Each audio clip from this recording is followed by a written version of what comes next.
अस्सलाम वालेकुम। उम्मीद है आप लोग बखैरियत होंगे। जिन नए दोस्तों ने इस चैनल को सब्सक्राइब किया है उनका बहुत शुक्रिया। और दोस्तों, आज मैं आपको एक ऐसे साबिक वज़ीर आज़म के कुछ न्यूज़ क्लिप्स दिखाऊंगी जो जनरल ज़िया के दौर में 23 मार्च 1985 से लेकर 29 मई 1988 तक मुल्क के वज़ीर आज़म रहे। और ये हैं सूबा सिंध के ज़िला सांगड़ के मोहम्मद खान जुनेजो।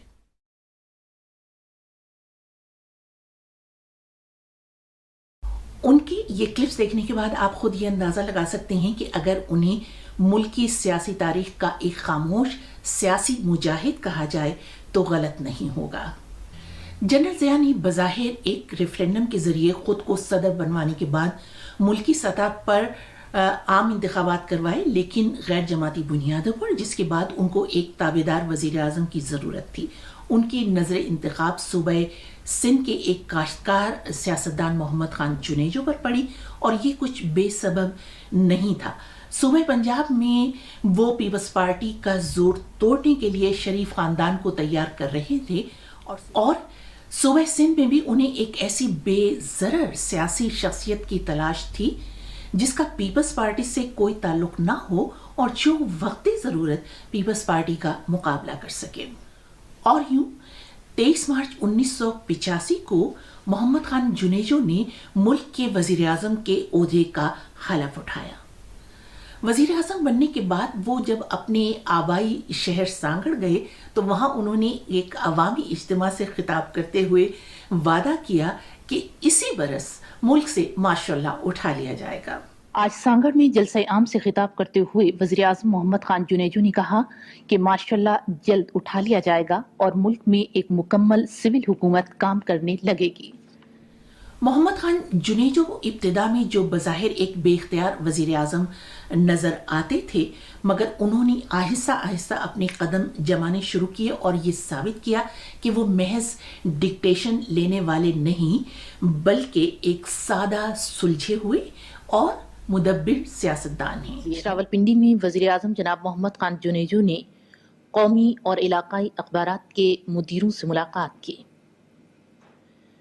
इस मुलाकात में वज़ीर आज़म ने मुदीरों के साथ इक़्तिसादी, कौमी और आलमी अहमियत के उमूर के बारे में तबादला ख्याल किया।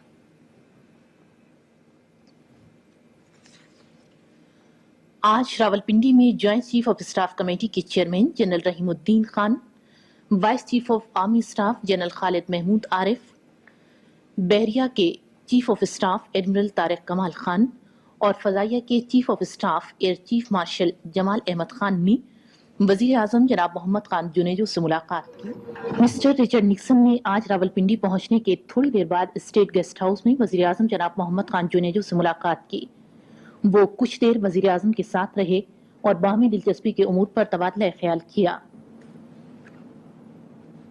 वज़ीर आज़म जुनेजो ने सबसे पहले मुल्क में किफ़ायत शुआरी की मुहिम चलाई, और इसके लिए उन्होंने जो मुल्क का बहुत ही मरात याफ्ता तबका था, अफसरशाही, उनके बड़े बड़े तुर्रम खानों से उनकी बड़ी सरकारी गाड़ियां वापस लीं और उसकी जगह उन्होंने उनको छोटी सुजुकी गाड़ियां दी। जाहिर है कि वज़ीर आज़म का ये इक़दाम इस तबके में नाराज़गी का सबब बना, मगर उन्होंने इसकी परवाह नहीं की, बल्कि पूरी मुस्तैदी से अवामी फलाह बहबूद पर अपनी तवज्जो मरकूज़ की। वज़ीर आज़म जनाब मोहम्मद खान जुनेजो ने कहा है कि वो अवाम के मसाइल मालूम करने के लिए चारों सूबों के अंदरूनी इलाकों का दौरा करेंगे। आज कौमी असम्बली को बताया गया कि चश्मा झेलम नहर के लिए पानी का मसला इसी साल के दौरान मुस्तकिल तौर पर हल कर दिया जाएगा। बिजली की पैदावार में इजाफे के साथ तवक्को है कि एक साल के अंदर लोड शेडिंग में बड़ी हद तक कमी हो जाएगी। छठे मंसूबे के तहत हुकूमत हर साल 47,000 अफराद को मुख्तलिफ हुनर सिखाएगी। वज़ीर आज़म जनाब मोहम्मद खान जुनेजो ने कहा है कि हुकूमत ने ज़ख़ीरा अंदोज़ी, ब्लैक मार्केटिंग को ख़त्म करने और कीमतों को 3 जून की सतह पर लाने के लिए मुकम्मल इंतजाम कर लिए हैं, और अशिया सर्फ की ज्यादा कीमतें वसूल करने वालों के खिलाफ सख्त कार्रवाई की जाएगी। آج قومی اسمبلی کو بتایا گیا کہ ملک میں 1990 تک بے گھر افراد کے لیے 7 مرلہ اسکیم کے تحت 22 لاکھ پلاٹ تیار کیے جائیں گے۔ وزیر اعظم نے کہا ہے کہ پاکستان بجلی کی پیداوار بڑھانے کے لیے تمام جدید طریقوں کو بروئے کار لائے گا تاکہ لوگوں کا معیار زندگی بلند کیا جا سکے۔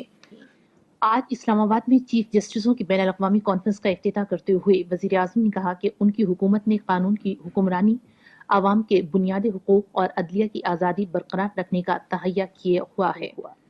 وزیر اعظم جناب محمد خان جنیجو نے آج لاہور میں کہا ہے کہ ہر شہری کو علاج معالجے کی سہولت کی فراہمی منتخب حکومت کی مجموعی ترقیاتی حکمت عملی میں سر فہرست رہے گی۔ قومی اسمبلی اور وفاقی کابینہ فوری طور پر توڑ دی گئی ہیں۔ وزیر اعظم محمد خان جنیجو کی حکومت 3 برس اور 2 ماہ رہی۔ حکومت کی برطرفی کے وقت جنرل ضیاء الحق نے اس کی وجہ کرپشن، نااہلی اور سرکاری خزانے سے لوٹ مار بتائی، اور یہ تو آپ لوگ جانتے ہی ہیں کہ یہی وہ وجہ ہے جو بظاہر تمام سول حکومتوں کو برطرف کرتے ہوئے بتائی جاتی ہے۔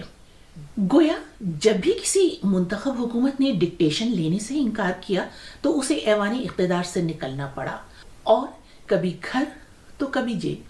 محمد خان جنیجو 18 اپریل 1993 کو امریکہ کے شہر بالٹیمور میں بہت خاموشی سے دنیا سے رخصت ہو گئے، اور افسوس یہ ہے کہ اس خاموش سیاسی مجاہد کی موت پر آنسو بہانے والی آنکھیں بہت کم تھیں۔